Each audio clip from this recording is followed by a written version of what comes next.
ዋብዬዎች አላህ ከአርሽ በላይ ነው ይሉናል።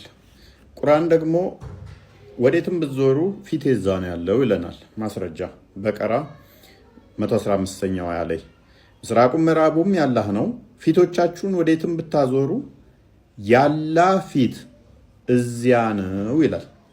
ስለዚህ ወደዚህም ብትዞር ወደዚህም ብትዞር ያላህ ፊት እዛ ነው ይለናል። ዋብዬዎች ደግሞ ነው አላህ ካናት ከሰማይ መጨረሻ ላይ ከአርሹ ማለቂያ ላይ ነው ይሉናል። አላህ ፊቴ የትኛውን ቦታ ላይ ብዞሩ የኔ ፊት እዛ አለ እያለን ከሆነ እነሱ ደግሞ ከአርሽ በላይ ነው ካሉ፣ ስለዚህ አላህ ፊቱ የትም ቦታ እግርና እጁ ደግሞ ከአርሽ በላይ ነውን? እንዴት ነው ነገሩ? እንዴት ነው አለን? ቦስ በጣም አሪፍ ጥያቄ ነው። እስኪ ሙስሊሞች ይህንን ቢመልሱልን። ኢምፖርታንት የሆነ ነገር ነው የተነሳው። የአላህ ፊት በሁሉም አቅጣጫ አለ ከተባለ ከባድ ጥያቄ ነው የሚሆንባቸው። ይህን አላህ ደግሞ ከአርሽ በላይ ነው ካሉ ሁለቱም የሚጣረስ ነገር ነው።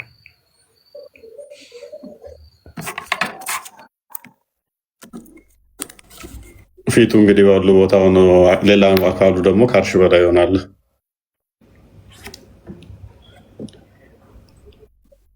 ስለዚህ አላህ ፊቱ ከአላህ ይለያል ማለት ነው። ተለይቶ ወደ ምድር መምጣት ይችላል እያሉን ነው። ሜቢ ታዲያ እንዴት ነው አላህ ወደ ፍጥረቱ አይገባም የሚሉን? መግባት ነው።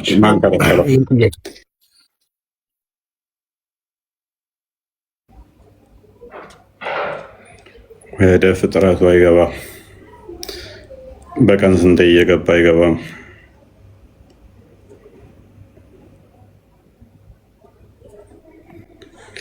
እሺ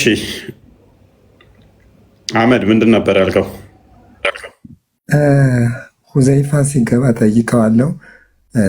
ያልገባኝ ጥያቄ አለ። ገባ ቁርአን ላይ ሳነበው ያገኘሁት ብዙ ሀሳቦች አሉ። እሱን ሲገባ ግን እጠይቀዋለሁ በደንብ እንዲያስረዳኝ፣ ምናልባት እውቀቱ ካለው ማለት ነው። ምን የሚለው ነው? ብዙ ሀሳቦች አሉኝ፣ ጥያቄ ማለት ነው። በአንደኛ ደረጃ አልቡርጅም የፀሐይ ጨረቃና የሌሎች ከዋክብቶች ማረፊያ ባለቤት በሆነችው ሰማይ አላህ ይምላል ይላል።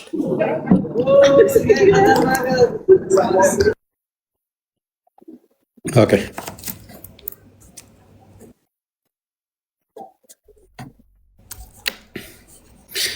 እሺ፣ እሰማለሁ። ትሰማለህ? ፎይ ሰላም ነው? እንዴት ነህ ካድር? ደህና ነው ወይ? መስጋና ነው። እሺ ሁሉ ሰላም ሁሉ ሰላም። አንዴ መለሳለሁ። ካድር አየኸው? ضيፋ መርሃባ። አዎ አየሁት። ምን ይላል? እኛ እንዳልነው ነው የሚለው ወይንስ አይደለም? እናንተ እንዳላችሁት ነው የሚለው። ኦኬ አላህ ፊት ወዴትም ብትዞሩ በምስራቅም በምዕራብም እዛው አለ ይላል። ነገር ግን እዚህ ጋር ሌላም ሐዲስ አይቼ ነበረ። ምን ሚል ሐዲሱ ምንድን ነው የሚለው? ለምሳሌ እኛ ሰላት ስንሰግድ በቀን 5 ጊዜ እንደምንሰግድ ታውቃለህ? ትሰግዳላችሁ በቀን 5? በቀን ይሄንንም ሳታውቅ ነው ስለ እስልምና የምታስተምረን? መልስ ለምንሰጠው በቀን 5 በቀን 5 ጊዜ ለፈጠረን ጌታ እንሰግዳለን። ያኒ ለሹክር ነው፣ ለምስጋና ነው። ስንቴ ነው የምትሰግዱት? 5 ጊዜ ነው። ለምሳሌ ሱብህ ላይ 2 ረክዓ፣ ዙሁር ላይ 4 ረክዓ፣ ዐስር ላይ 4 ረክዓ፣ መግሪብ ላይ 3 ረክዓ፣ ኢሻ ላይ ደግሞ 4 ረክዓ ነው። ረክዓ ማለት ነው። ኧረ እኔ ራሱ አዲስ ነው የሆነብኝ። እስቲ የትኛው የቁርአን ክፍል ላይ ነው እንደዛ የሚለው? በጣም እንደዚህ አላህ Subhanahu Wa Ta'ala እንድንሰግድማ በጣም ያዘናል። ወከዛሊከ የትኛው የቁርአን ክፍል ላይ ነው ይሄን ስገዱ ያለው? የትኛው የቁርአን ክፍል ላይ ነው እንድንሰግድ ታዘናል? አሁን ወደ ቶፒካችን እንግባ። ቁርአን ላይ ታዘናል። መልካም። እኔስ ቁርአን ላይ የለም። ኦኬ ባየኸው መሰረት ወደ ምስራቅም ወደ ምዕራብም ብዞሩ ያላ ፊት እዛ ነው ይላል አይደለ? ተስማምተናል። አንተ ደግሞ ቅድም አላ ፊቱ ከአርሽ በላይ ነው ከመላ ሰውነቱ ጋር ብለህ ነበር። እኔ አሁን እንደዚህ ብዞር አላ ፊቱ ወደዚህ ነው፣ እንዲህም ብዞር አላ ፊቱ ወደዚህ ነው አይደለ? አስማማልኝ አይደለ? ቆይ ላስረዳሽ እዚህ ጋር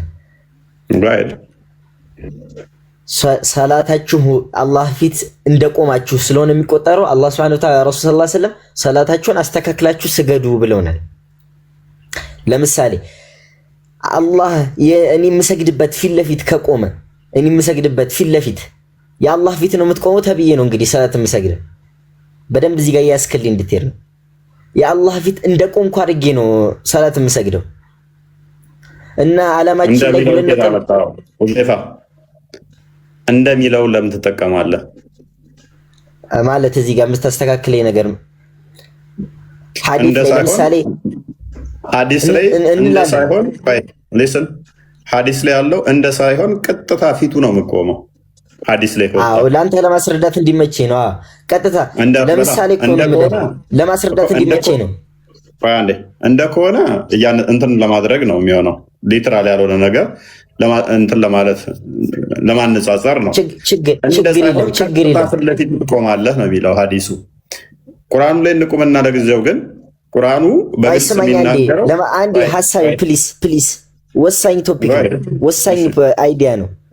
ልጨርሳት፣ ሶሪ ስላቋረጥኩ እና አላህ ፊት ለምሳሌ አላህ ፊት እንደቆምኩ ነው። ለምሳሌ አላህ ፊት ለፊት እንደቆምኩ ነገር ነው የምሰግደው። በቃ አላህ ፊት እንደቆምኩ አድርጌ ፊል እስከማድረግ ድረስ ነው ሰላት ላይ መቆም ያለብኝ እንደ ረሱል ሰለላሁ ዐለይሂ ወሰለም ትምህርት እንደዛ ከሆነ አላህ ሱብሓነሁ ወተዓላ ቢሊየን ፊት ነው ያለው። ስማኝ አንዴ ቆይ ፕሊስ። የኛ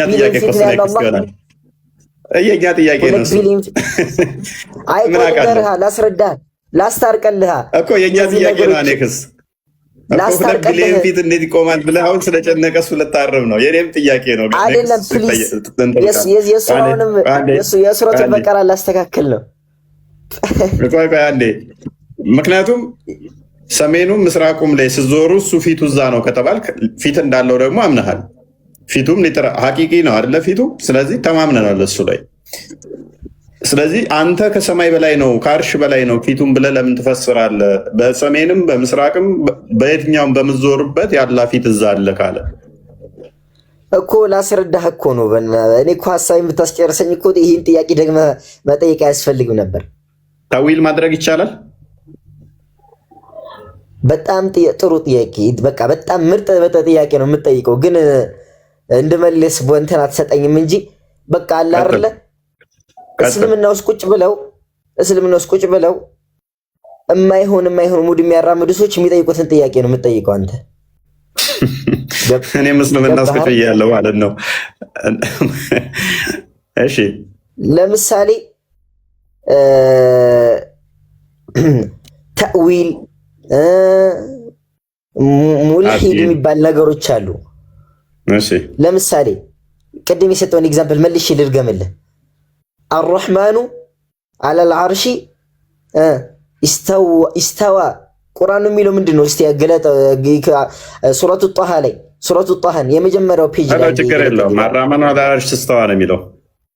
አዎ በቃ ታውቀዋለህ። ላም ከየት መጣች? ምን አገናኘው? እኔ አሁን ከጠየቅኩ ጋር አየህ። አይ አይደለም፣ ተእዊል ማድረግ ይቻላል ወይ ስላልከኝ ነው። ተእዊል ማድረግ ይቻላል ወይ እኮ አሁን ተዊል አይቻልም እነሱ ተዊል ያደርጋሉ ብለህ አመጣህና ለራስህ ግን እዚህኛው ላይ ደግሞ ተዊል ልታደርግ ነው። ተዊል ማድረግ አይቻልም። ካልተቻለ ሐቂቂ ነው ማለት ነው አይደለ? ተዊል ማድረግ አይቻልም። ተዊል ማድረግ ማይቻል ከሆነ ሐቂቂ ከሆነ ስለዚህ አላህ ፊት በእውነታው በምስራቅም በምዕራብም አለ ማለት ነው እኮ። የቅድሙን ቶፒክ ሳታስጨርሰኝ እኮ ወደ ሌላ ቶፒክ ገብተህ እኮ ሌላ ነገር ውስጥ እየገባን ነው። በቃ እያራዘም ነው ቶፒካችን ሳንወያይ ማለት ነው።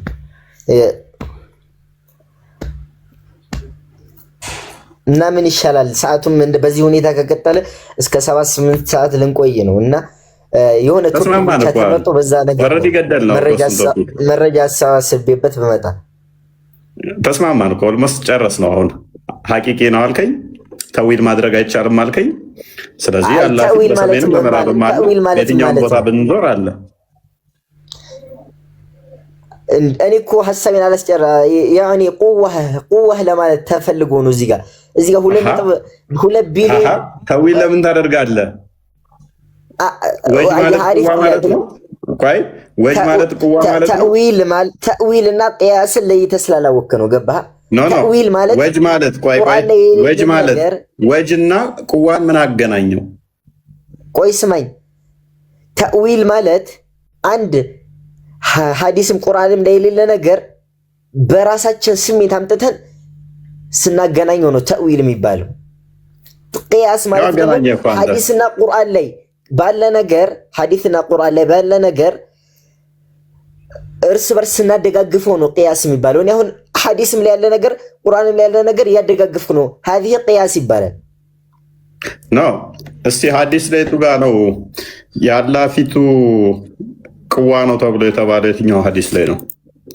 ያላ ወጅ ማለት ቅዋ ነው ተብሎ የተፈታው የቱ ጋር ነው? የቱ ጋር ነው ነብዩ እንደዛ ብሎ የተናገረው? አይደለም ነብዩ ሰሃቦቹ የተናገሩት የቱ ጋር ነው? ቆይ አሁን ማስረጃም ለማውጣት አይመቸኝም። ሌላኛው ደግሞ እሺ ነገ ይዤ ለመጣለ ችግር የለም። እሺ እዚህ ጋር ተስማማን። ይሄንን አልተስማማንም። ችግር ምንም አልተስማማንም። በቃ ነገ ታመጣለህ። ወጅ ማለት እንደዛ ብሎ ከፈታው ነብዩ ወይንም ሰሃቦቹ ያዝና ነው። እሺ ሰላት ላይ ቅድም 5 ጊዜ እንሰግዳለን እኛ ሙስሊሞች ብለሃል። በምትሰግዱበት ሰዓት ላይ ወደፊት ለፊት መጥፋት ትችላላችሁ? ወደፊት ለፊት መጥፋት አንችልም። ይሄ እኮ ሷሊህ የሆነ ሐዲስ ነው። ወደ ቀኝስ አንችልም። ወደ ነው መጣፉት። ለምን ወደ ቀኝ ማጣፉት? ወደ ቀኝ ማጣፉት? هذه امر ወደፊት አንተ ለምንድን ነው አንተ በአብ በወልድ በመንፈስ ቅዱስ የምታምነው? ለምን በአብ ብቻ አታምንም እንደማለት ነው እኮ።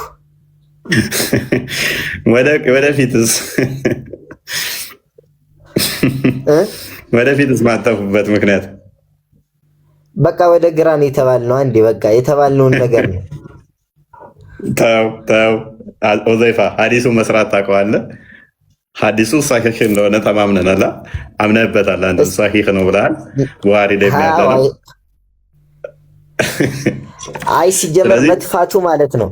መጥፋቱ አንደኛ ቡሃሪ 106 ክፈተው ቪኪ 106 ያለው የቪኪ ፕሮፋይል ፒክቸር ግን ትንሽ ፕሮፋይል ፒክቸሯን ታስተካክል ወንድ ወገናችን ንገረው። ሴፍ እየመሰለ አሳሳተ። ቁርአን እንደዚህ አይነት ነገር ባይዘው ጥሩ አይደለም፣ ይከለክላል። ኦኬ አላህ ሱብሓነሁ ወተዓላ ሱረቱል በቀራ ላይ ኖ እሺ 105 መልሰው 105 እሺ ኦኬ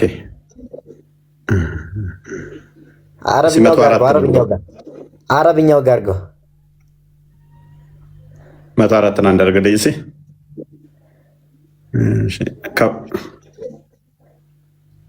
ኦኬ ከፍ አድርገው ትንሽ ጽሑፉን። እሺ ከፍ አድርገው። ትልቅ ነው እንዴ? በጣም እሺ 105 አድርገው። በቃ 105 አድርገለት።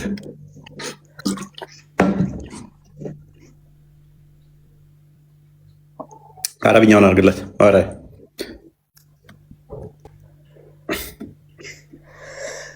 حدثنا عبد الله بن عبد الوهاب እሺ قال حدثنا حماد ይሄ እኮ ስሙን ወደዛ አሳልፈው ተጠራ ከላይ ጀመር ፊኢና ምንድነው እሱ እንትን فإن دماءكم ደማችሁ ማለት ነው። እሺ وأموالكم ገንዘቦቻችሁ قال محمد ወአሕሲቡሁ ወደዛ ሰልፎ እስቲ ስለምሮ የሚያወራው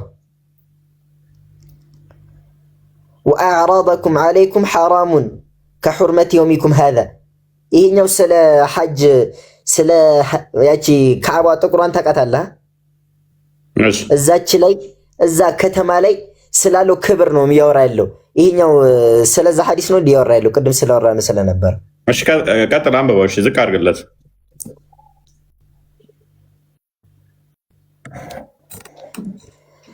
አላ ሊዩበሊገ ሻሂድ ሚንኩሙል ጋኢብ አድርሱ። ቅርብ አሁን ለሰማ የተገኛችሁ ሰዎች ሩቅ ለሆኑ ሰዎች አድርሱ። ይሄ ከላይ የተመከረው ሶሪ 105 ነው እንዴ? ይሄ ሌላ ነው። እፎይ 405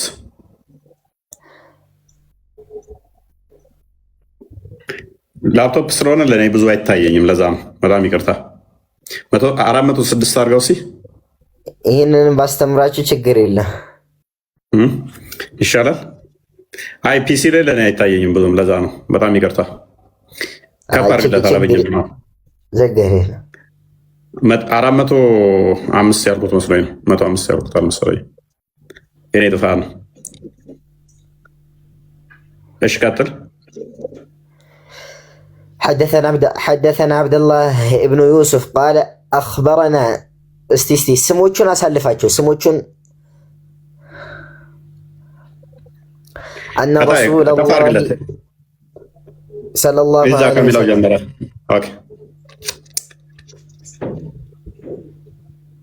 إذا كان أحدكم يصلي كان أنت عندك سيسجد فلا يبضق قبلة وجهه እስቲ ፈላ የብዱቁ የሚለውን እስቲ አንዴ ፈስረው እስቲ ምን ማለት ነው?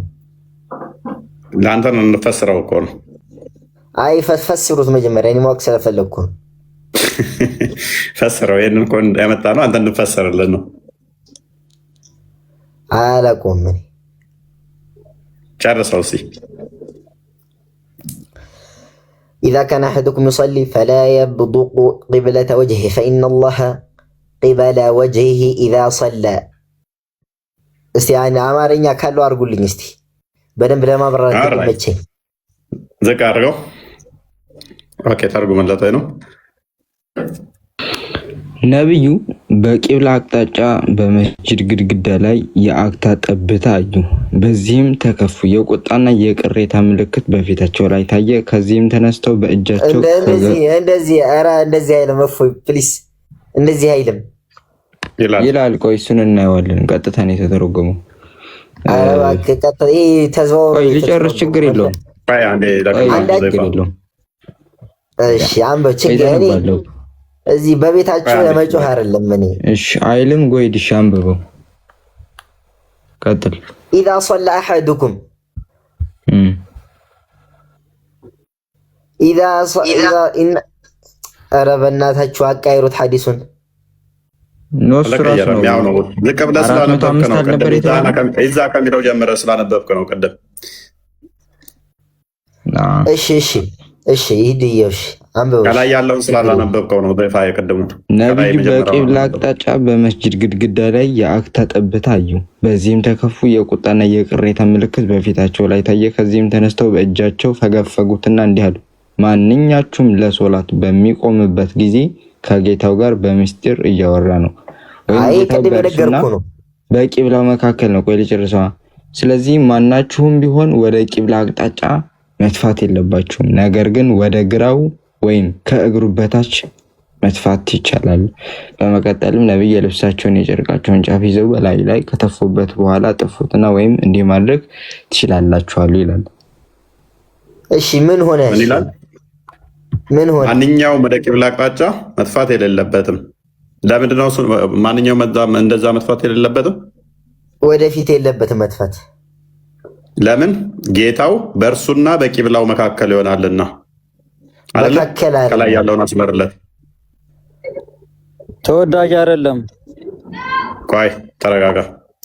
አይደለም ጌታው ምን ስለሚሆን በቂብላውና በሱ መካከል ይሆናልና። መካከል ነው የሚለው ይሆናል ሳይሆን ነው። ችግር የለውም። ጌታው በእርሱና በቂብላው መካከል ነው። እሺ አሁን ጥያቄህን ግልጽ አድርገው። ስለዚህ ጌታ ይሄን ያለው ጌታዬ የኔ ፊት ለፊት ነው አልልህም መቼስ ፊት ለፊት ይሄን ያለው አልልህም መቼስ። ሐዲስ ግን እያለ ነው አይደል እኮ እዚህ ጋር እኮ ምኑ ነው እዚህ ጋር 2 ቢሊዮን አላህ አለ ማለት ነው። አስቡ እንጂ ምን አውቃለሁ እኮ በአንተና በቂብላህ መካከል ጌታ አለ እያለ ነው። እኔ እኮ አይደለሁም ያልኩህ መሐመድን ነው መጠየቅ ያለብን። እንደዛማ ከሆነ እኮ አይደለም ቁዋ ነው። እኔ እኮ ቁዋ ብዬ እኮ ጨርሻለሁ እኮ በፊት አላህ እያለ ቁዋ ብለህ ለምን ፈተው አንተ ነው ኃይሉ ነው ሁላ ቆይ የአላህ ኃይሉ ጌታ ተብሎ ይጠራል። በሁሉም ቦታ አለ። ቆይ የአላህ ኃይሉ ጌታ ተብሎ ይጠራል ወይ? ኃይሉ ኃይል ነው እንጂ የሚባለው ጌታ እንዴት? ሐዲሱ የሚለው ጌታህ ነው ወይንም ደግሞ አላህ በመካከልህ አለ ነው የሚለው እኮ። አላህ በመካከላችን አለ ሲባል ሌላ ተፍሲር ይኖራል። ለምንድን ነው ሌላ ተፍሲር ጋር የምትሄደው? ቅድም ተስማምተናል፣ እንደመጣ እንቀበላለን። የሃይማኖት አባቶች ያስቀመጡት እንትን ይኖራል። እፎይ መሐመድ ግልጽ ተናጋሪ ነው አይደለም? ነው መሐመድ ግልጽ ተናጋሪና እንደ በተርቱ ነው። ምንም የደበቀ ነገር የለም ብላችሁ ታምናላችሁ? 100 ራይት።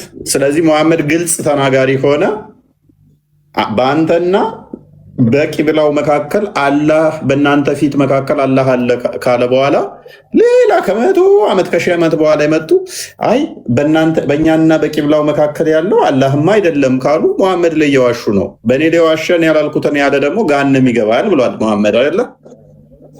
ለምሳሌ እነዚህ ሰዎች የሆነ ትርጉም ሲሰጡት ከምን ተነስተው መሰለ? ከራሳቸው ተነስተው አይደለም። ገባህ አይደል? ከመሐመድ ከተነሱ ይኸው መሐመድ ያለውን አሁን እኮ ያመጣ ነው ሐዲሱን ነው። ሐዲሱን ደግሞ መሐመድ ያለው ምንድን ነው? በእናንተና በቂብላው መካከል የሚሆነው አላህ ነው ብሎ መልሷል። ስለዚህ ማንኛውም መጥቶ ከጊዜ በኋላ መጥቶ አይ ቁዋ ነው አይ እንዲህ ነው ቢል መሐመድ ያላለውን እያሉ ነውና እኔ ያላልኩትን ያለ መኖሪያው ጀሃነም ነው ባለው መሰረት እሱ ያላለውን ካሉ ገሃነም ይገባታል። አንተ መሐመድ ያላለውን ማለት ትፈልጋለህ? ቆይ መሐመድ ያላለውን ማለት ትፈልጋለህ? ኦኬ። ስለዚህ መሐመድ ያላለው ማትል ከሆነ በእኔና በቂብላው መካከል በፊቴ ላይ አላህ አለ ማለት አለብህ ማለት ነው። እንደዛም ካሉ እንቀበላለሁ። ነገር ግን ይሄ ዑለማዎች ያስቀመጡልን ተፍሲር አለ ወይም ደግሞ እያንዳንዱ ሰው የሚያይበት ጃን ይኖራል። ገባህ? ሁዘይፋ መሐመድ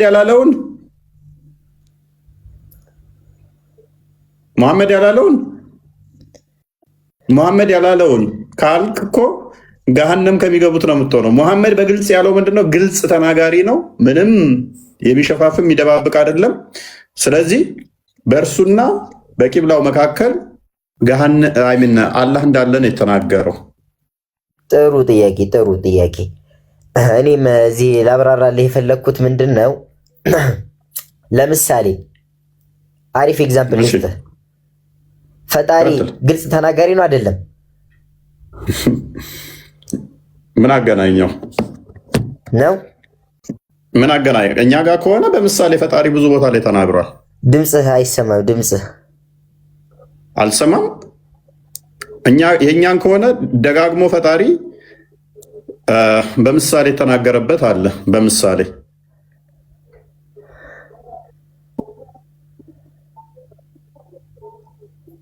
አይሰማም። አልሰማም። ቪኪ አልሰማም። ይሰማል። ሁዘይፋ ምን ውስጥ ገብተህ ነው? የአንተ ነው ችግሩ።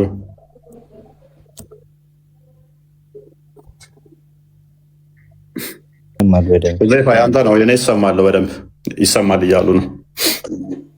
አሁን ይሰማል። ስለዚህ ምንድን ነው ጥያቄ? ፈጣሪ ግልጽ ተናጋሪ ነው አይደለም? ግልጽ ተናጋሪ ነው ስትል ምን ማለት ነው? በምሳሌ ይናገራል ደጋግሞ አልኩ። እናንተ ጋር በምሳሌ ስለሌለ ሜታፎር ስለማይናገር ነው ሙሐመድ ግልጽ ተናጋሪ ነው የተባለ። ለምሳሌ እሺ፣ አሪፍ ኤግዛምፕል መጽሐፍ ቅዱስ አለ። እሺ፣ የመጽሐፍ ቅዱስ ማብራሪያ ለምን ያስፈልጋል?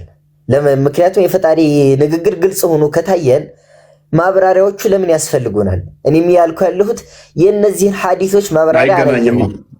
እኛ ጋር መጽሐፍ ቅዱስ ግልጽና የተብራራ ነው ተብሎ አልተቀመጠም። እኛ ጋር አንድ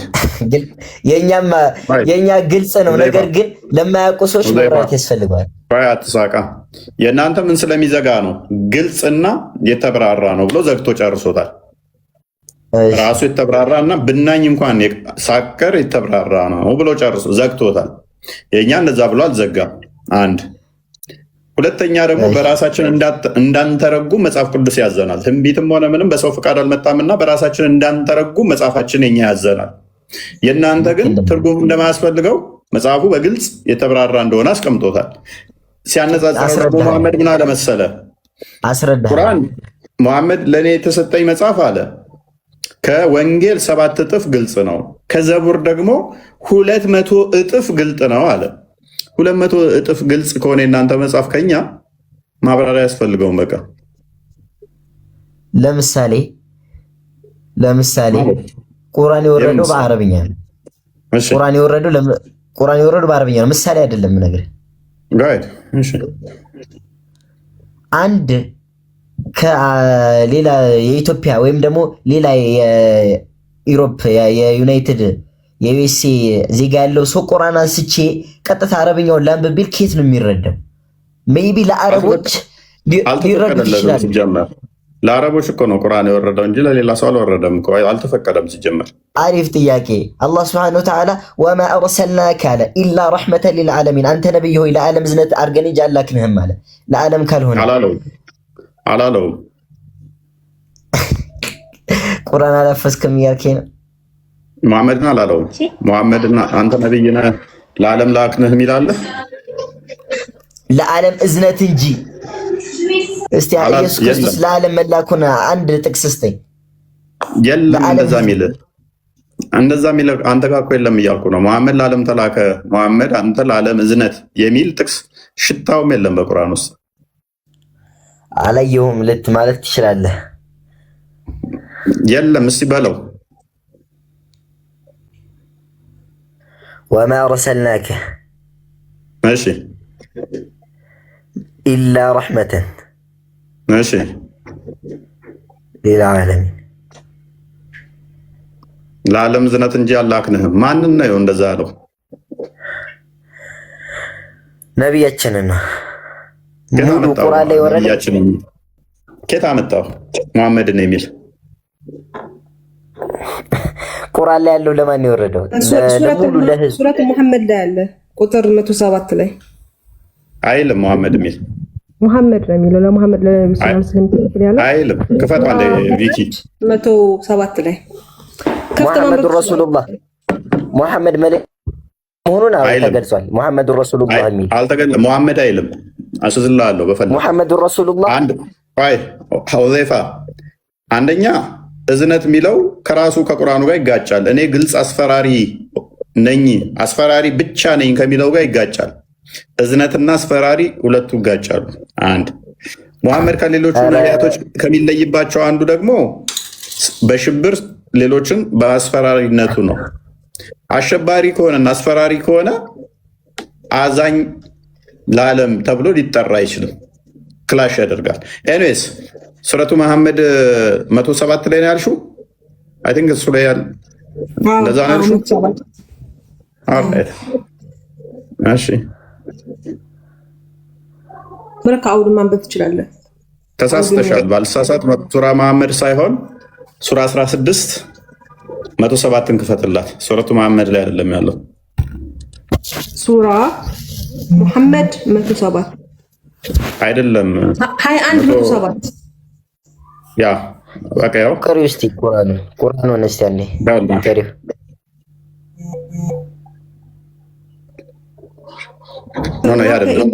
ወማ አርሰልናከ ኢላ ረሕመቱን ስማኝ ይሄ አይደለም 107 ቀጥይ እንደምን የምታረጉኝ ሳነብ ቁርአን ወማ አርሰልናከ አሁን አረብኛ አርግላ ይሄው ማንም ይታረጋሽ ማንም ይታረጋሽ ነው ቤት ማንም ይታረጋሽ ይው የለም አላልከኝም ወንድም አለም እስቲ መሐመድ ሚላውን አሳየኝ ያው ፊት ተከፍቷል እንዴ ቁርአኑ ታዲያ ለማን ይወረደው ተው እንጂ ቁርአን ስለማንም ያወራል ስለ ጉንዳን ያወራል ስለ ጂኒ ያወራል ስለ ሙሳ ያወራል አንተ ነብይ ብሎ ሙሳንም ያወራል ስለ ጂኒዎች ያወራል ስለ ጉንዳን ያወራል ከላይ ጀምሮ አውዱ ከመጀመሪያ ጀምረሽ ብታዩ ስለ ሙሳ ያወራል ስለተለያዩ ነቢያት ነው የሚያወራው አውዱ አይ የተላኩ ነብዩ መሐመድ አይደሉም እንዳንተ ቆይ ምንም አይገናኝም አየህ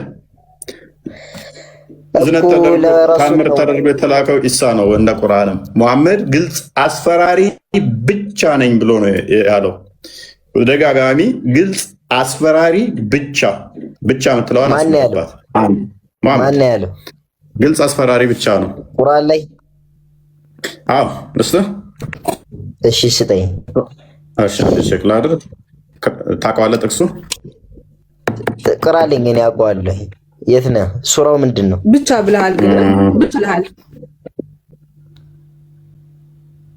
አስፈራሪ እንደሆነ አታውቂም አላህ Subhanahu Wa Ta'ala ለምሳሌ አላህ ገፉር ሱራ 11 12 አንዴ ፈታው አስፈራሪ ነው 11 12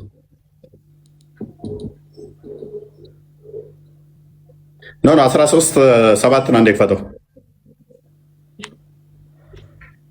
11 12 ሶሪ 11 12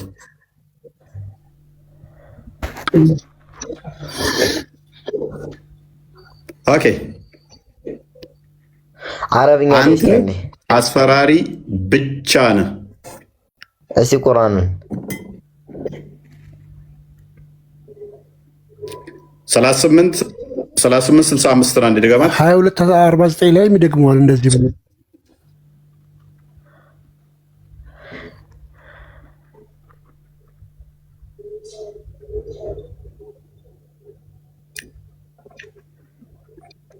ኦኬ ምን ይላል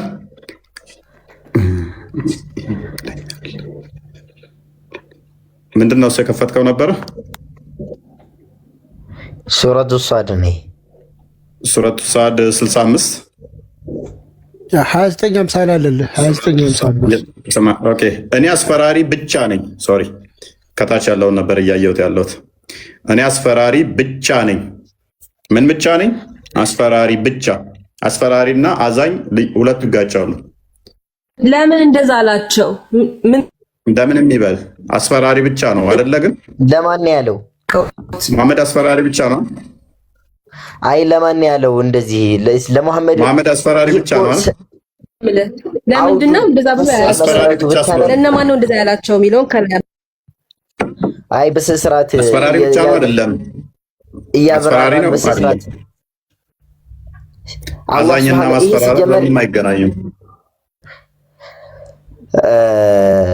ይሄ እያወራ ያለው መጀመሪያም ወይ ስላጠፉ ሰዎች ነው ወይ ስለ ሙናፊቆች ነው ወይ ደግሞ በምድር ላይ ሆኖ የሚያምፁ ሰዎች ነው አይደለ መሐመድ ከሌሎች ነቢያት ታደርገዋለህ እንዴ መሐመድ ከሌሎች ነቢያት ከሚለይበት አንዱ እኮ አስፈራሪነቱ ነው አሸባሪ ብቻ ነኝ ብሎ የሚለው እኮ አስፈራሪነቱ አንድ መለያው ነው ፕሊስ ቆይ አንዴ አስፈራሪ ብቻ ነኝ ያለው ነው አይደለም ኤኒዌይስ ወደ ቅድሙ ቶፒክ እንመለስና ያላ ፊት ጋር እንመለስና ሜሬም ያላ ፊት የናለው ብለሽ ነው የምታምኚው የሜሬምን እንስማት እስቲ ያላ ፊት የናለው ብለሽ ነው የምታምኚው አላህ ፊት ማለት አላህ ፊት አለው ብለሽ ታምኛለሽ? የአላህ ፊት ተብሎ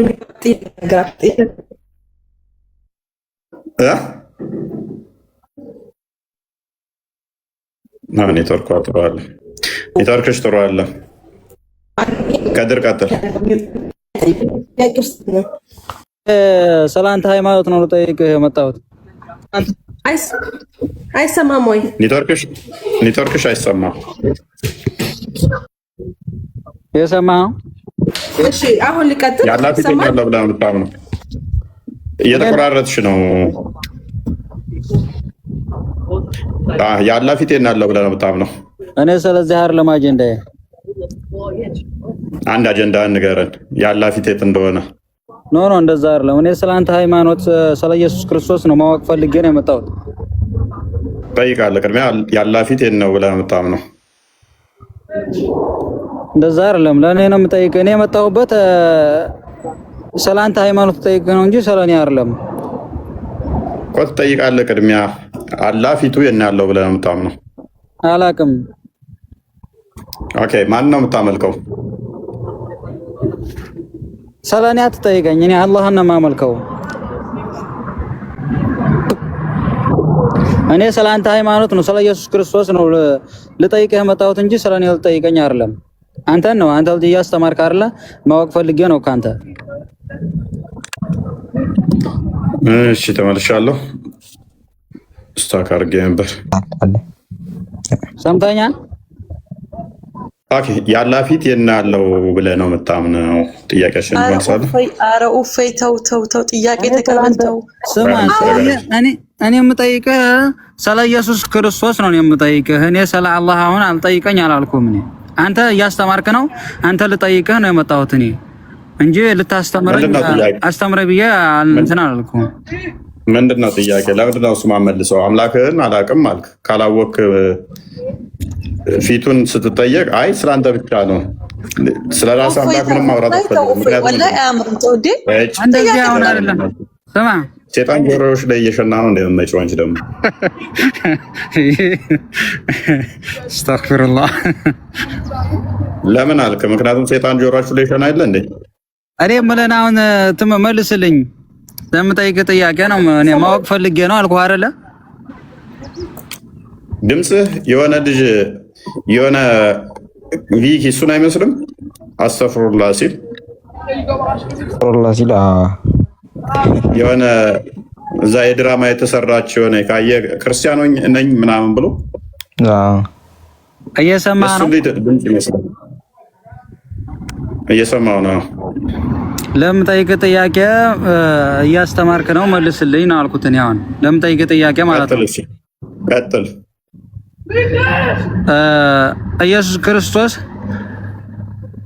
እኔ ፈጣሪ ነኝ አምልኩኝ ያለበትን ቦታ አሳየኝ እስኪ። ኦኬ፣ አላህ የምታመልከው እኔ ፈጣሪ ነኝ አምልኩኝ ብሎ ነው?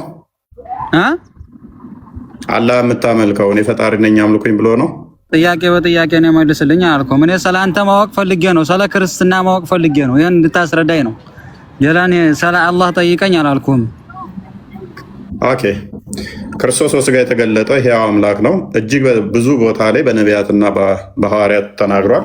አስቀድሞ በነቢያት ተናግሮ ነበረ። አዳምጣ ነው። አስቀድሞ በነቢያት ተናግሮ ነበረ። ለምሳሌ መዝሙረ ዳዊት ጌታ ጌታዬን በሚል ጌታው እንደሆነ አስቀድሞ በትንቢት ተናግሮ ነበረ ዳዊት።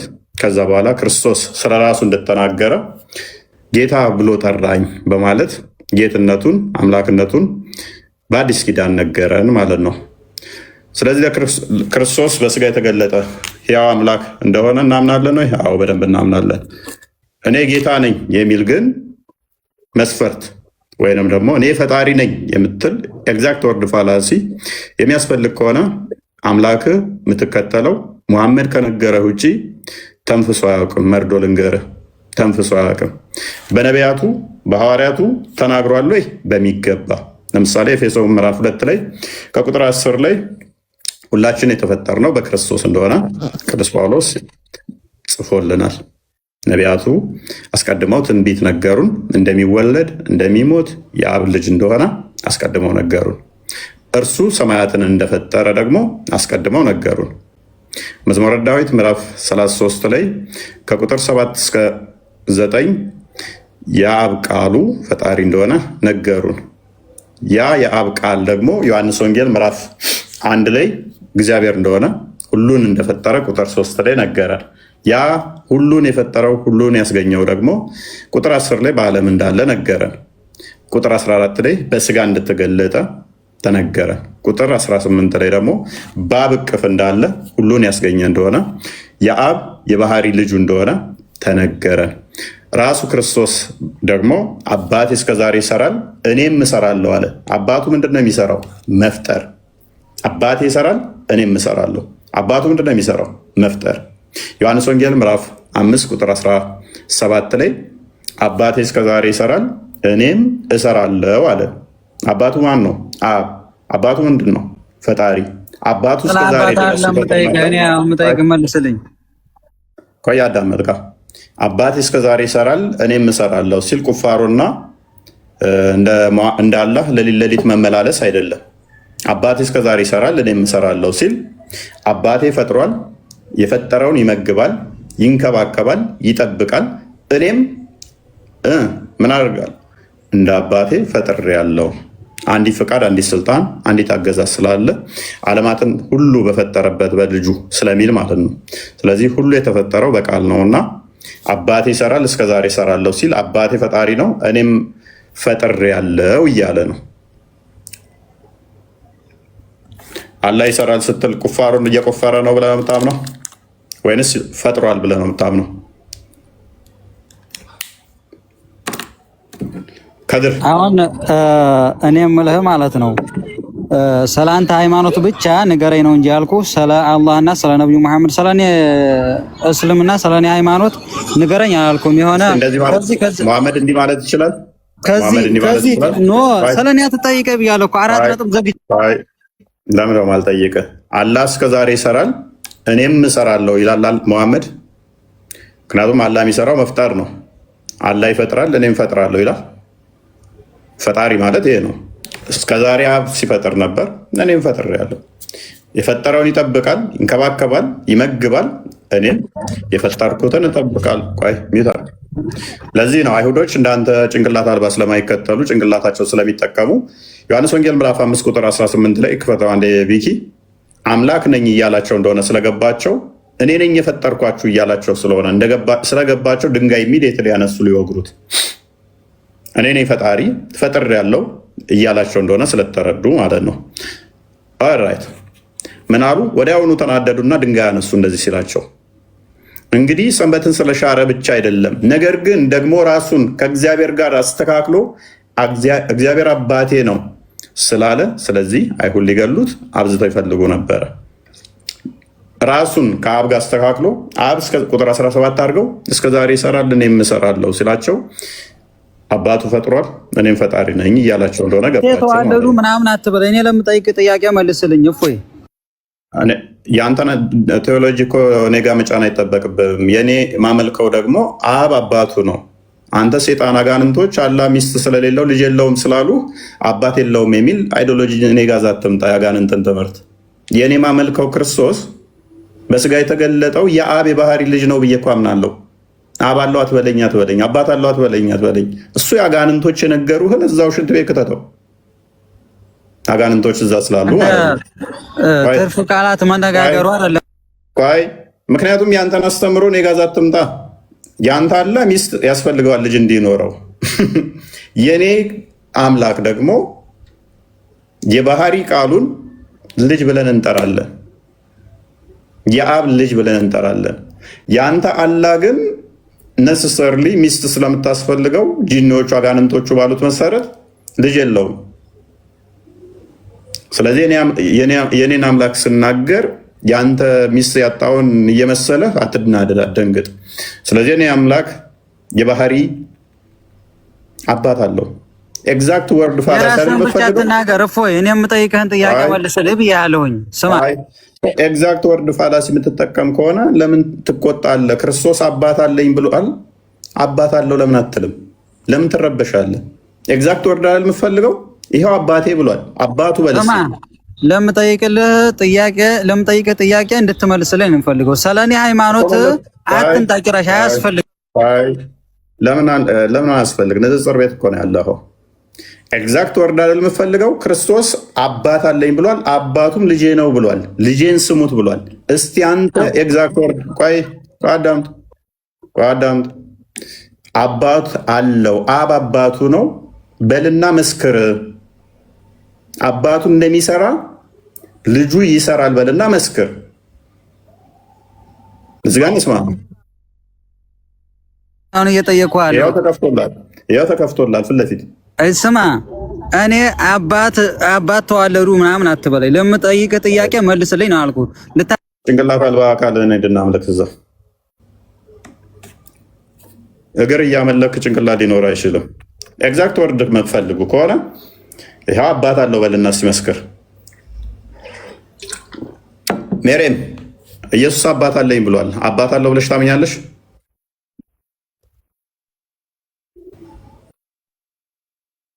እኔ በራስ ለማመን ትችላለህ። ለምን አታምኚው? አይሁዶችም እኮ ኢየሱስ ሐሰተኛ ነው ብሎ ያምናሉ። ለምን አታምኚው?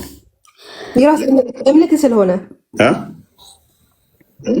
እኔ ማምነው እምነት ስለሆነ ማለቱን ግን ታምኛለሽ? ኢየሱስ ክርስቶስ እኔ እንደዛ ብሏል ብዬ አላምንም። መጽሐፉ ተበርዟል። ማስረጃ ለማለቱ ቆይ ቁርአንሽ አጋንንቶች አላህ ልጅ የለውም ካሉት አጋንንቶች አላህ ልጅ የለውም ካሉት በፊት እስቲ የሐዋርያቱን አስተምሮ አምጪና ልጅ የለውም ያሉበትን አስተምሮ አሳየን። እስቲ ነቢያቶች አስቀድመው ልጅ እንዳልነው ልጁ እንደሚመጣ ተናግረዋል። ቆይ አንዴ ሐዋርያቶቹም ደግሞ ልጅ አለው ብለዋል። እራሱ በቃሉ ደግሞ አባት አለኝ ብሏል። አባቱም ደግሞ ልጄ ብሏል። ለምን አታምኙ? ችግር የለም። ልጅ ማለት በክርስትና ምንድን ነው ትርጉሙ? ምንም የፈለግሽውን ዳዊትንም ልጄ ብሎታል። ክርስቲያን ይበለው። ቅድሚያ በቃ ችግር የለውም። ልጄ ማለት ፕሊስ ኔትወርክ ያዘሽ ነው። ተረጋጊ።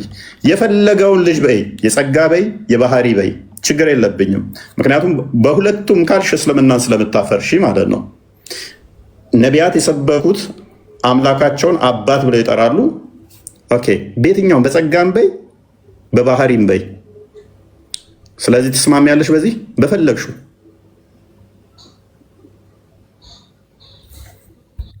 ነው። እኔ በክርስትና በመጽሐፍ ቅዱስ ላይ ልጄ የተባሉ ብዙ ሰዎች አሉ እና ኢየሱስ ክርስቶስ ልጄ ብሎታል ቢባልም በአንደኛ በኩል ሰዎች ቀጥፎበት ነው። እንደዛ አልተባለም። ካት መጽሐፍ ቅዱስ ተበርዟል ብዬ ስለማመን ኦኬ፣ ስማኝ። በሁለተኛ ነገር ደግሞ ማለት ነው አጋንንት የነገረሽን አስተምሮ ዘሽ ተቀጥፏላት በይ። አሁን ማስረጃ ታወጪና ተረጋጊ። አሁን ማስረጃ ታወጪና ልጅ አባት አለኝ ያለባቸውን ቦታዎች በሙሉ መቀጠፋቸውን ታሳይናለሽ። ጋይድ የት ላይ ነው ማሳይ? ቁርአን ላይ ለምሳሌ ማቴዎስ ወንጌል ምዕራፍ 16 ማቴዎስ 16 ላይ አባት እንዳለው ተናግሯል። የተቀጠፈ መሆኑን ከሙሐመድ በፊት ያ ነገር እንደሌለ ማስረጃ እንችላለን።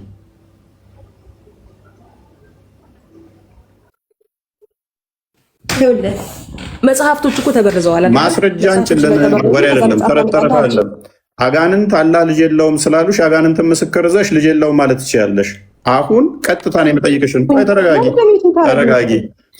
አብ ከሰማይ ሆኖ ልጄ ብሏል። ያ ክፍል የተበረዘ መሆኑን እንደሌለ አስቀድሞ አንድ በይ። ማቴዎስ ወንጌል ምዕራፍ 3 ላይ ቁጥር 17፣ ማቴዎስ ወንጌል ምዕራፍ 17 ቁጥር 5 ላይ አብ ከሰማይ ሆኖ ልጄ ያለውን አይ አብ ልጅ ያላለውም የሚል ማስረጃ እኛ ክርስቲያን ቤት ነው የገባሽው። አጋንንት የነገሩሽ ምስክር አድርገሽ በጣም በማስረጃ ታምናለህ አንተ። የአጋንንት ምስክር አላምንም። የአጋንንት ምስክር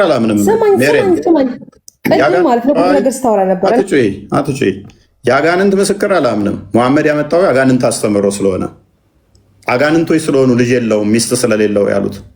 አሁን ተበርዟል የምትይ ከሆነ እነኛ ክፍሎች ከሙሐመድ በፊትም እንዳልነበሩ በነቢያትም የተነገሩት እንደሌሉ ታመጫለሽ ማለት ነው።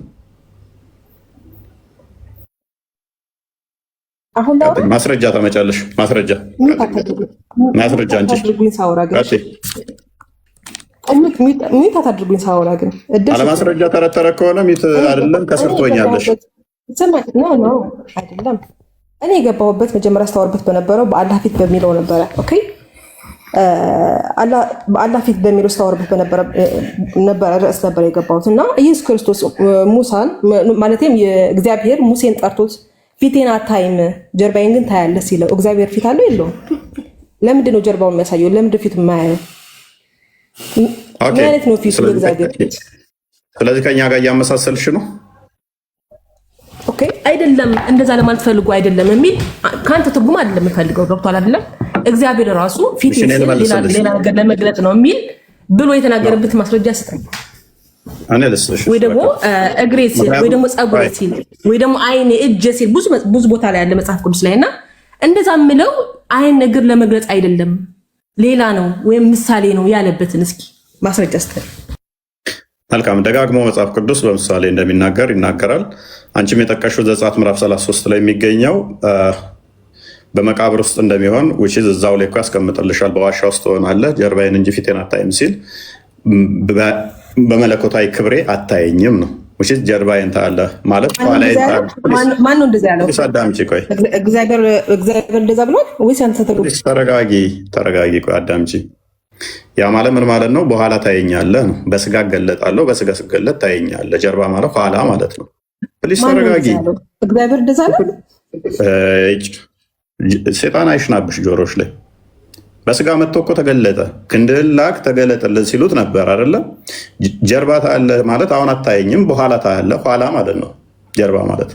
ለዚህ ነው ሙሴ አንቺ የጠራሹ ልይህ ሲጠብቀው ሲናፍቀው የነበረው በዋሻ ውስጥ ትቆያለህ አይደል? ዋሻው ያ ምንድን ነው? እሱ የምን ምልክት ነው? በመቃብር ትቆያለህ። ከዛም በስጋ ስገለጥ ታየኛለህ፣ በኋላ ታየኛለህ። which means በስጋ ስገለጥ ስመጣ ታየኛለህ። ለዛ ነው ደብረ ታቦር ላይ ምዕራፍ 17 ላይ ማቴዎስ ወንጌል ላይ ክርስቶስ ወደ ደብረ ታቦር ሲወጣ ሙሴም የመጣውና ያየው በስጋ ሲገለጥ። ኦኬ በስጋ ሲገለጥ ነው ታየኝ ብሎታል ወይ? አሁን እኮ እየነገርክ ያለው ያንተ ትርጉም ነው። ክፍሉ ራሱ ይልሽው በአለት ውስጥ እዛ ትቆያለህ የተባለው በመቃብር ውስጥ ትቆያለህ የሚለን ትርጓሜ ነው የያዘው። በአለት ውስጥ ግባ፣ በአለት ውስጥ ትቆያለህ፣ ጀርባዬን ታያለህ የሚለው በኋላ ታየኛለህ ነው። እኛ ትርጓሜ ያለን እኮ አዴ ሜሬም በትርጓሜ እንመራለን። እኛ ትርጓሜዎቹ እኮ ሰዎች ነው የተረጎሙት እንጂ እግዚአብሔር እኮ አይደለም። ለምንድን ነው እግዚአብሔር ያላችሁን የተረጎሙት? ዝንጀሮ ናቸው የተረጎሙት። እኛማ አላህ ሱብሃነሁ ወተዓላ ያለንን እጅ አለን ፊት አለኝ ሲል በሱ የመጠን እግዚአብሔር ደግሞ እንዴት የተናገረው መሰለሽ? አዳምጪ። ዕብራውያን ምዕራፍ 1 ላይ ከቁጥር 1 ፕሊስ አንዴ ሚዩት አድርጊ። እግዚአብሔር ለነቢያት በተለያየ መልኩ ሲናገር ከቆየ በኋላ ይላል የዘመኑ መጨረሻ ላይ በልጁ ተናገረን ይላል። አስቀድሞ በተለያየ መንገድ ነበር ሲነግራቸው የነበረው፣ በተለያየ መንገድ።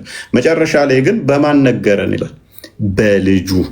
ስለዚህ በልጁ መጨረሻ ላይ በግልጽ ነገረን ማለት ነው። ከጥንት ጀምሮ በብዙ አይነትና በብዙ ጎዳና ለአባቶቻችን በነቢያት ተናግሮ በተለያየ መንገድ ለነቢያት ሲናገር ነበር። ሁሉም ወራሽ ባደረገው ደግሞም ዓለማትን በፈጠረበት በልጁ በዚህ ዘመን መጨረሻ ለእኛ ተናገረን።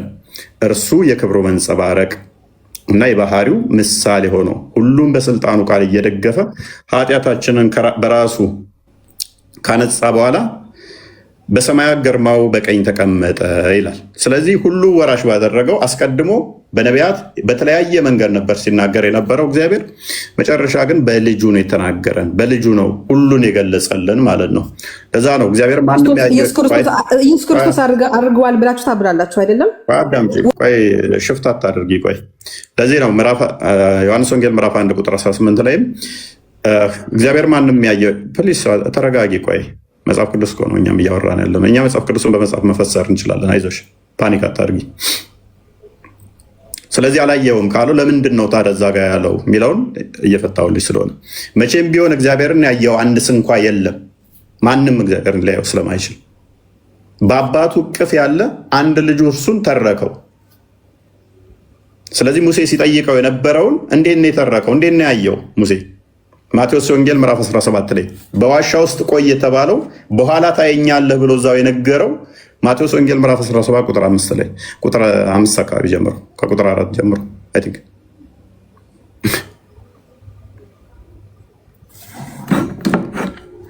ዝቅ አድርገው።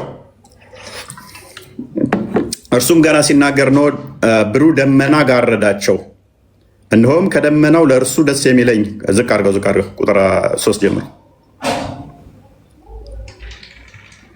እነሆም ሙሴና ኤልያስ ከእርሱ ጋር ሲነጋገሩ ታዩአቸው።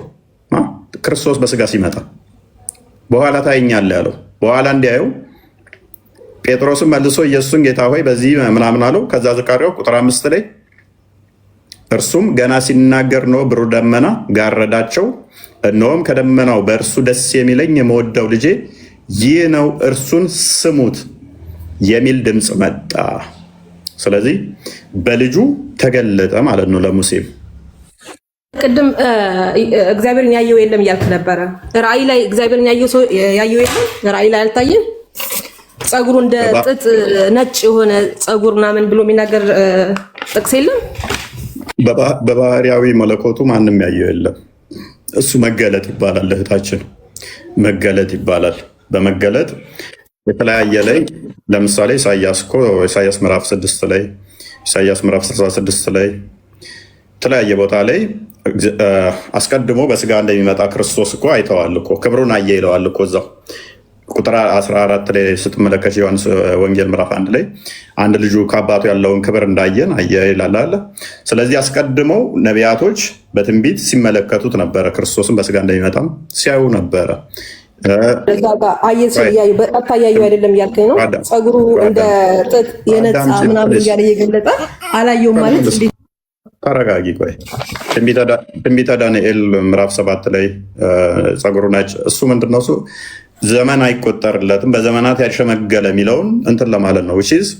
የሆነ ከዚህ ዘመን እዚህ ዘመን ማይባል የሚለውን ለማሳየት እንጂ ማነው እንደዛ ብሎ የሚተረጉምልህ ነው? አሁን እኮ በራስህ ነው እየተረጎምክ ያለው። እፎይ ኧረ በእናትሽ ተረጋጊ። ቆይ እስኪ ፓኒክ እያደረግሽ እኮ ነው። አሁን እኮ በመጽሐፍ ቅዱስ ነው በመጽሐፍ ቅዱስ የፈሰርኩልሽ ትርጓሜ ራሱ ሳላመጣ ማለት ነው። ያንቺ እኮ አንዷ ጥቅስ ብጠይቅሽ እኮ አይደለም የሆነ ነገር ላወራስህ ቆይ ትለኛለህ። እፎይ ኢየሱስ ክርስቶስ አርጓል በሰማላችሁ አሁን ይመልሽልኝ። እሺ ወዴት ነው ያደረገው ኢየሱስ ክርስቶስ? ወዴት ነው ሄደው? አሁን የት ነው ያለ ኢየሱስ ክርስቶስ? ቆይ አላ ጭንቅላት አለው የለውም? አላ ጭንቅላት አለው የለውም? እየጠየኩ ነው መመለስ። አላ ጭንቅላት አለው የለውም? ኢየሱስ ክርስቶስ ወዴት ነው ሄደው? አረገ ማለት ነው። አሁን የት ነው ያለው? በምኑ ነው ያለው? አይ አምላክሽ ጭንቅላት አለው የለውም? ቀጥይ። አምላክሽ ጭንቅላት አለው ወይንስ ተረከዝ ብቻ ነው? ማይክሽን አንሺው። ይኸውልህ እግዚአብሔር ማለት ነው እግር አለኝ ይላል። ጭንቅላት አለው የለውም? መልካም የኔ መንፈስ ነው። ስለዚህ በመገለጥ የተነገሩት ለሱ ይነገሩ። በቃ እንደዚህ ፓኒክ አድርጌና ከስሩኝ በቃ ጭንቅላት አልባ ካልሽን አምልክ ይዛ ኤኒዌይስ ክርስቶስ ነው። ክርስቶስ በሁሉ የሞላ በሁሉ ያለ ነው። ማቴዎስ ወንጌል ምዕራፍ 28 ላይ ከቁጥር 19 እስከ 20 ሂዱ ወደ ዓለም ወንጌል እየሰበካችሁ በአብ በወልድ በመንፈስ ቅዱስ ስም እያጠመቃችሁ ደቀ መዛሙርት ያድርጓቸው፣ እኔ ከእናንተ ጋር እስከ ዓለም ፍጻሜ ያለሁ በማለት በሁሉ እንዳለ ነግሮናል ማለት ነው። ስለዚህ እሱ በሁሉ አለ። ዮሐንስ ወንጌል ምዕራፍ 3 ላይ ቁጥር 13 ላይ ከሰማይ ከወረደ በቀር ወደ ሰማይ የወጣ የለም እርሱም በሰማይ የሚኖር የሰው ልጅ ነው ይላል። ስለዚህ በምድር እያለ እንኳን በሰማይ ነበረ። እርሱ በሁሉ ያለ በሁሉ የሞላ ነው። ዮሐንስ ወንጌል ምዕራፍ 1 ቁጥር 18 ላይ እግዚአብሔርን ያየው አንድስ እንኳን የለም በአባቱ እቅፍ ያለ አንድያ ልጁ ተረከ ይላል። በአባቱ እቅፍ ያለ ከተባለ አብ ባለበት ሁሉ ወልድ አለ። አብ ደግሞ ቤት ነው ያለው ቢባል እንኳን መዝሙረ ዳዊት ምዕራፍ 139 ላይ ከቁጥር 7 እስከ 9 ወደ ላይ በወጣ አንተ በዛለህ፣ ወደ ታይ በወርድ አንተ በዛለህ፣ ክንፍ እንደ ርግብ አንስቼ ብበር አንተ በዛለህ ይላል። በሁሉ አብ አለ፣ በአብ ባለበት ሁሉ ደግሞ ወልድ አለ። ዮሐንስ ወንጌል ምዕራፍ 14 ቁጥር 11 ላይ እኔ በአብ እንዳለው አብም በእኔ እንዳለ አታምኑ ምን ይላል።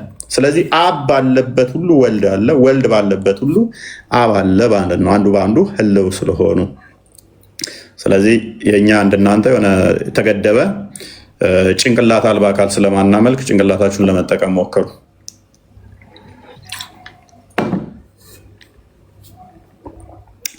እሺ አቡያያ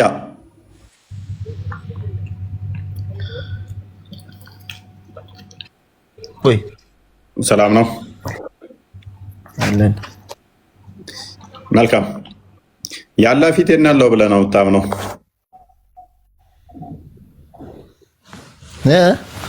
ያላ ፊቴን ያለው ራሱ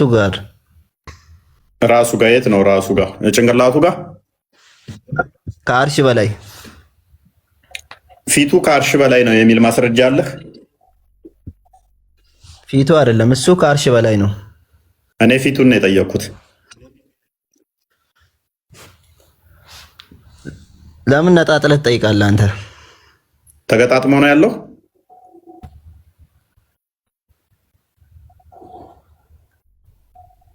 እኔ እኮ ተነጣጥሎ መስሎኝ ነው። ተገጣጥሞ ነው እንዴ ያለ ያለው?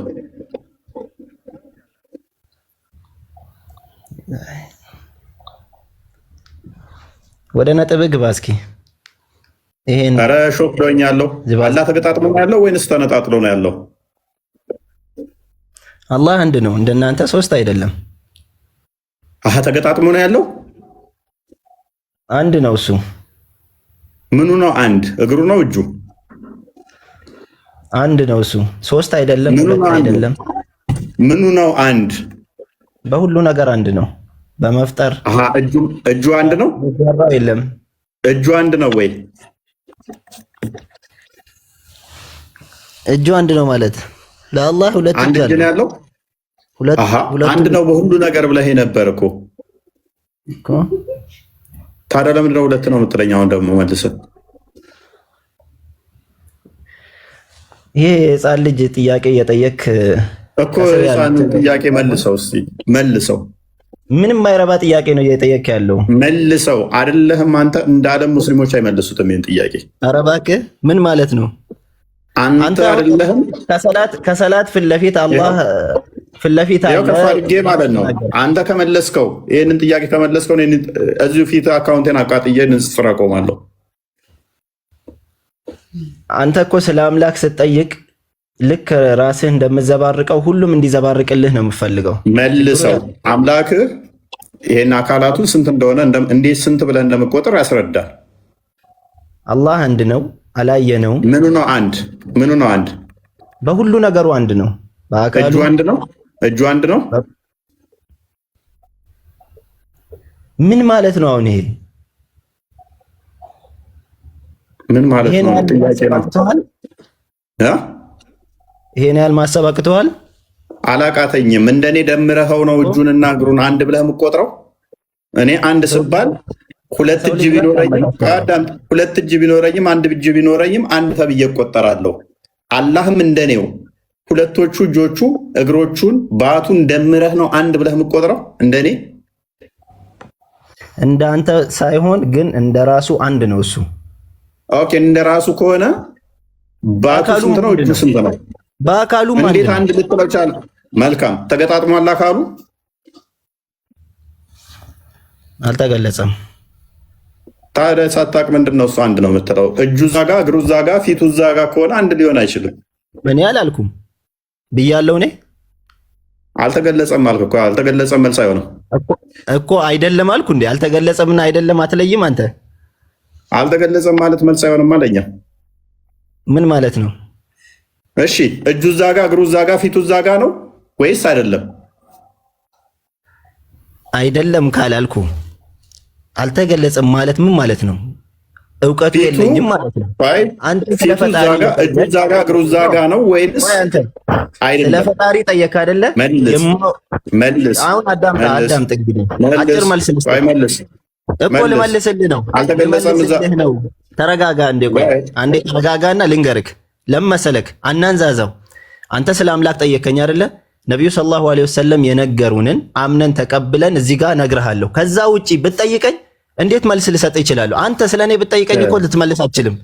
ስለ ፈጣሪ ተውና ስለኔ ብትጠይቀኝ ስለኔ አንተን ብጠይቅ እንዴት ነው የምትመልሰው? አላየህኝም፣ አታቀኝም።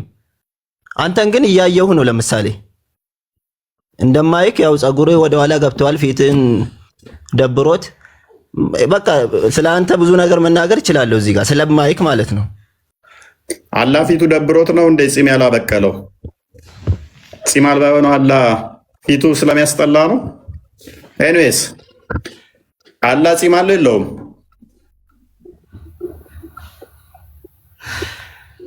ረቢ ምንም ያረብ የለም። አየህ በምታመጣው ቆንጨራ እንገርፋለን። ምንም አያስቅም። በጣም ነው ገርመኝ ነበር። እኔ ለሰድባ አይደለም የገባሁት። እፎይ ባለቤት ደከመች። ለማንኛውም ኤሪስ ስለዚህ ቆይ ከምታምታታ ግልጽ የሆነ ጥያቄ ጠይቅና ከዛ በኋላ መልስ ልስጥክ። አንተ የሚሆን በጥልቀት አለ። ቆይ ተረጋጋ። አምላካችሁ ምንም እንደማታውቁት እለት እለት እኔ ቤት ገብታችሁ ተዋርዳችሁ እንደዚህ ትወጣላችሁ። ክርስትና ላይ ግን መዋረድ የለውም። አላህ አንድ ነው። እናንተ የተምታታ ዲን የለም። አንድ ነው የሚለውን ኬት አመጣኸው? አንድ ነው አካሌ አንድ ነው ያለበት አለ። አላህ አንድ አካል ነው ያለኝ ያለበት አለ። እሱ በሁሉ ነገር አንድ ነው። ቁል ሁወ አላሁ አሐድ ብሎ በአካሌ አንድ ነኝ ያለበት አለ ወይ? አንድ ጥቅስ ልትሰጠኝ ትችላለህ? ከሐዲስም ሆነ ከቁርአን በአካል በዛቴ አንድ ነኝ ያለበት አለ። አንድ ነኝ ካለ ሁሉን ነገር ያጠቃላል። ይሄ ለአንተ የሚደበቅ ነገር አይደለም። ለአንተ ለተፈጠረው የምትፈጥረው ማምታታት እንጂ ይሄ ከማንም የሚደበቅ ነገር አይደለም። ተረጋጋ። አላህ ምንም እኮ አንድ ነው ስትል ምኑን ቆጥረን አንድ ነው የምትለው? ምኑን? እኛ የባህሪ ህይወቱን ቆጥረን አንድ አካል አልን። እሺ ልቡን ቆጥረን ሁለት አልን። እሺ ሰው ስታስገቡ ማለት ነው የባህሪ ልጁን አታርጉ። ሰው ሚዩት አታርጉ። አንተም እያወራክ ነው አይደል? አትጩ። አምላክን አልተገለጸም ካልኩ በኋላ ምን ማታውቀውን አምላክ እየተከተልክ ምን ላውራበት እንጂ ምላሴ ላትቁ። ለማታውቀው አምላክማ እንደዚህ ፓኒክ አታደርግለት። ምን ይሰራላል? ማታውቀው አምላክ ነው። እሺ ልፍቀድልህና እስቲ አቡያያ እኔ ፈቀድኩልህ 5 ደቂቃ ፈቅድልሃለሁ ስለ አምላክ እንድትሰብከን። እንደውም አልወለደም አልተወለደም ቢጤ አምሳያ የለውም ሁሉም ፈጣሪ ነው ከሚለው ውጭ ስለ አምላክህ ባህሪያ ስለ አካላቶቹ አብራራ። እስኪ 5 ደቂቃ ሰጥቻለሁ። አልሐምዱሊላህ ወሰላቱ ወሰላሙ ዐላ ረሱሊላህ ሰለላሁ ዐለይሂ ወሰለም። 5 ደቂቃ ተሰጥቶኛል። እዚህ ላይ ያልኩህን ካልክ ግን ጣልቃ ገባብሃለሁኝ። ምን አለ? ይሄ ቢጤ አምሳያ የለውም አልወለደም አልተወለደም ሁሉም ፈጠረ ከሚለው ውጭ ስለ አካሉ ባህሪ አብራራ። ያው እንግዲህ ተመቸህም አልተመቸህም ስለኛ ዲን አጠር አድርጌ እነግርሃለሁ። ከዛ በኋላ የፈለከውን ጠይቅ። ቀጥል። እኛ ስለ አላህ ስናወራ ለአላህ ስምና ባህሪያት እንዳለው እናምናለን። ለሱ ያሉትን ነገሮች ደግሞ እንደመጡት እንቀበላለን። ይህን ስንል 3 ነገሮች በውስጡ ይዛል። አንደኛ አላህ ለራሱ የተናገረው አለኝ ብሎ የተናገረውን ነገር እናጸድቃለን።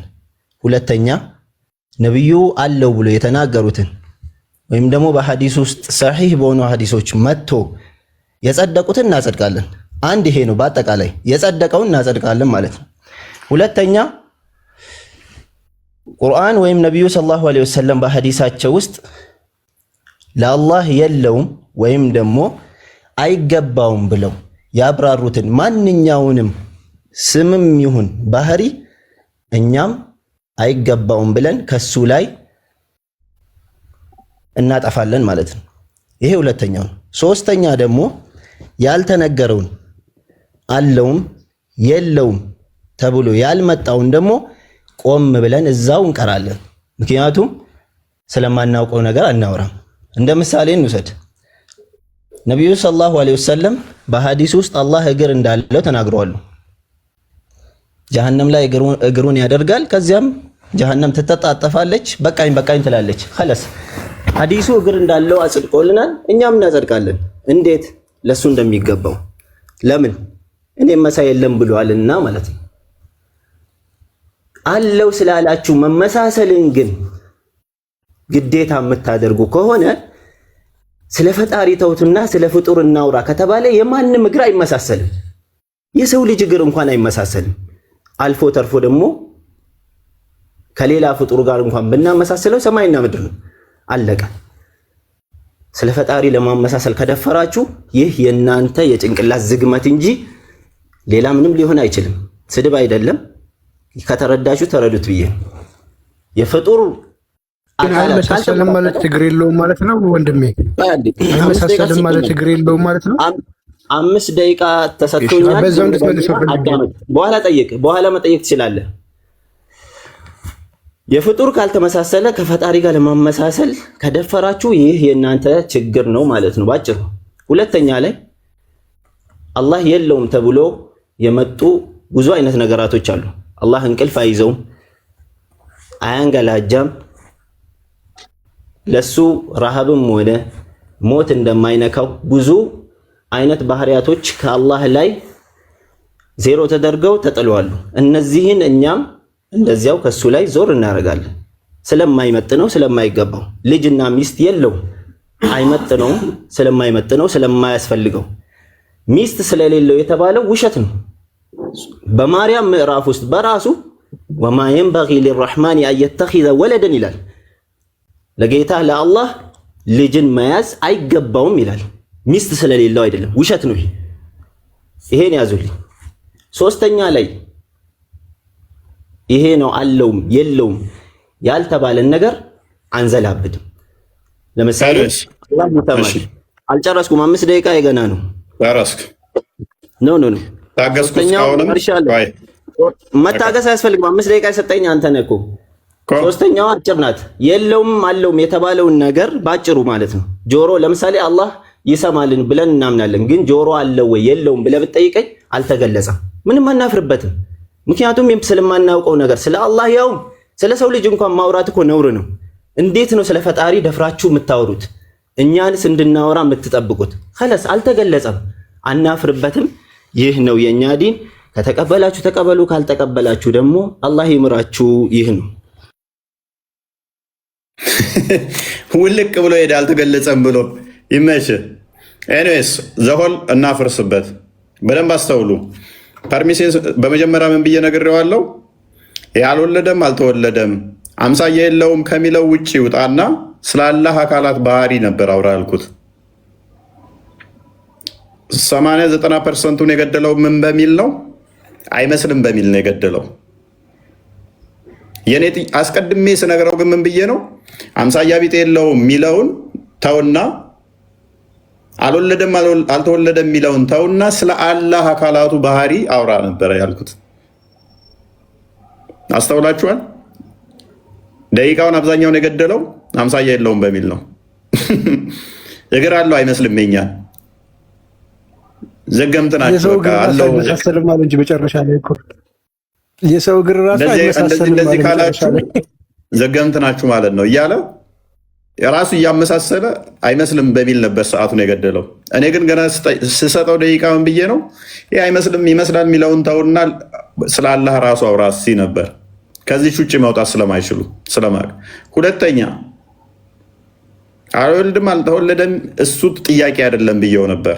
ሲመጣስ ሚስት የለውም ሚስት ሳይኖረው ምናምን የምትሉት ውሸት ነው ምናምን ብሎ አልወለደም አልተወለደም የምትሉት እንደዚህ ብሏል ምናምን ያወራው እዚህ ላይ ነው። እኔ አላልኩትም። ይሄ ጥያቄም አልነበረም። እነኚህ ጥያቄ አይደሉም ባልኩት ላይ ምላሽ የሰጠው እነኚህ ላይ ነው። ለዚህ ነው አምላካቸውን አያውቁም የምንላችሁ። በሶስተኛ ደረጃ አለው ብሎ ካነሳው አንዱ እግር ነው። እግር አለው አላህ እግሩን ገሃነም ላይ ሲጭን በገሃነም ውስጥ እግሩን ሲያስገባ ምን ትሆናለች? ገሃነም ትጨረማመታለች አለ። ስለዚህ ፊዚካል ቢንግ ነው አላህ ፍጡር መሆኑን መስክሮ ወጣ ማለት ነው። ሲረግጥ ፕሬዠር አሳርፎ ሌላውን ማጨራመት የሚችል ከሆነ ግዑዝ ነገር ነው አላህ እግሩ ማለት ነው። ግዑዝ ነገር በሙሉ ደግሞ የፍጡር መገለጫ ነው። ወንድማችን ባለማወቅም በማወቅም አላህ ፍጡር መሆኑን መስክሮልን ወጣ ማለት ነው። ሌላኛው ያነሳው ምንድነው? እሱ እናንተ እንዴት ድፍረት ቢኖራችሁ ነው ስለ አምላክ እንደዚህ ደፍራችሁ የምትነጋገሩት? ስለ አምላክ እኛ እንነጋገርም እንዲደፍረን አለ። እኛ ጋር ግን ቁም ስቅላችንን ስለ አምላክ እያንዳንዱን ሲጠይቁናል የሚውሉት። እነሱ ጋር ሲጠየቁ ማነህ አንተ እንዴት ብደፍር ነው ስለ አምላክ ጠይቀህ ዲቴል የምትጠይቁት ይሉሃል። አንተ ጋር ሲሆን ግን እያንዳንዱ መጠየቅ ኤግዛክት ወርድ ፋላሲ ይፈልጋሉ። አንተ ጋር ሲሆን ቃል በቃል እንዲህ ካልሆነ ይሉሃል። እነሱ ጋር ሲሆንስ ካልተገለጠ ዝም እንላለን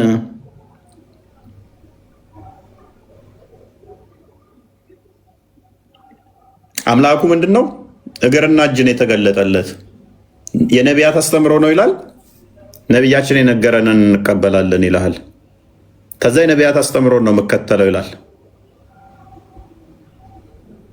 ከ124,000 በላይ መልእክተኞችና ነቢያቶች አሉ ብሎ ሚያምን አምላኬ እግርና እጅ ነው ብሎ ደግሞ ይከተላል። ይሄ እስልምና ነው። የነቢያት አስተምሮ ነው የምከተለው ብሎ የተገለጠለት ግን ባትና እግር ነው፣ ከዛ እጅ ነው። ይሄ እስልምና ችግር ነው፣ የኛ ችግር ሳይሆን ማለት ነው።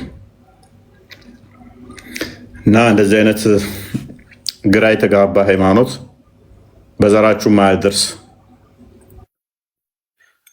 አሜን አሜን አሜን። በጣም ትልቅ ችግር እየሆነ የመጣ ብዬ ማስበው ቦስ አይ ቲንክ ዋሃብያዎች ራሳቸው እየተመሳሰለባቸው በጭንቅላታቸው ተቸግረዋል። እግር አለው ይሉና ሳትጠይቃቸው የማንንም አይመስልም። መመሳሰሉ እኛ ምንም እኮ ትርጉም ለእኛ ቦታ የለውም። መሰለ አልመሰለ አይደለም። አይጥም እግር አላት፣ እኔም እግር አለኝ። የአይጥም እግር ይረግጣል፣ የኔም እግር ይረግጣል። ለምሳሌ የኔ እግር ሳጥን ልረግጥበት እችላለሁ፣ አላህ ገሃነብን ይረግጥበታል። አላህ የሚረግጠው ገሃነብን ነው። የአላህ አረጋገጥ ለየት ሊል ይችላል። እኔ የምረግጠው ሳጥን ነው። ሁለታችንን ግን ቢያንስ ረግጠናል። የምንረግጥበት ነው እግር ነው እያልን ያለ ነው እንጂ እኛ ተመሳሰል አላልንም። ግን እነሱ በብዛት ገና ጥያቄ ሲነሳ አይምሮዋቸው ላይ ይመጣባቸዋል መሰለኝ። የማንንም አይመስልም። የማንንም አይመስልም ማለት እግር የለውም ማለት አይደለም። እግር አለው ግን የማንንም አይመስልም። አይጥ እግር አላት ግን የሰውን አይመስልም ነው። አላህም እግር አለው። እግሩ ደግሞ ፋንክሽኑ መርገጫ ነው፣ የኔም መርገጫ ነው። አላህ ቢያንስ እኔን ይመስላል። አላህ ጣዖት ነው፣ በቃ ፍጡር ነው። እግሩ ቅርጽ ያለው የሆነ ቦታን ብቻ ያ ካፊር ብሎ ይረግጣል። አንተ ራስህን ገሃነም ውስጥ አውጡልኝ ከቤቴ ተናደሩ። ሲኖር እኮ ነው የሚረግጠኝ፣ ሲኖር እኮ ነው አላህ የሚረግጠኝ። ለማንኛውም ገሃነም ከገባ ያገኛለህ። ጅኒ እኮ ነው፣ ጅኒ ስለሆነ ይረግጣል። ጅኒ ገሃነም ውስጥ አለ። ረጋጩ ጅኒ ነው። ይበቃችኋል፣ እናንተ ውጡ።